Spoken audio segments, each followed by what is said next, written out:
नमस्कार प्रणाम। हम है रिंकू भारती। गड़बड़ न्यूज में बहुत बड़ा खुलासा हो गल बा। गड़बड़ भारती न्यूज चैनल में देखी लोग तनी जड़ पर फिर फोकस करी।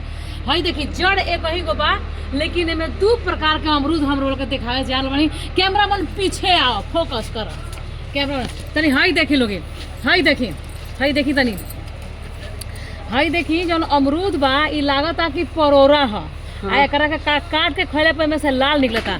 हई जौन अमरूद बा, हई अमरूद जौन बा तो अपना जिला जवार में जगह अमरूद होला वो गनिया बाबे। कैमरा में आइए इधर फोकस करी। यहाँ भीड़ लागल लोग के देखनिहार के धरनिहार लागल बा। ये हमरा जीवन में तो पहले बार चमत्कार हो गल बा कि एमे में देसी अमरूद में विदेशी अमरूद भी हो गल बाबे।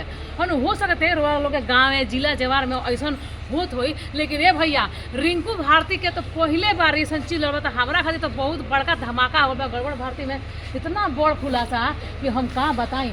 ये देखी लोग एकदम परोरा के तनी पाकल रही तो हम देखई थी। हई देखी एकदम एक परोरा के डिजाइन बा। हम तो कहेंगे परोरा है ना। तब तो हमारा तो पता चल गया घर के लोग है ना, ये तो अमरूद है ना, तो हम परोरा का साथ तरकारी बना देती है। आइए अमरूद देखी अपन जन गाँव में अमरूद होला ऊ बा। तो देखो तही लोग इहे तो बा।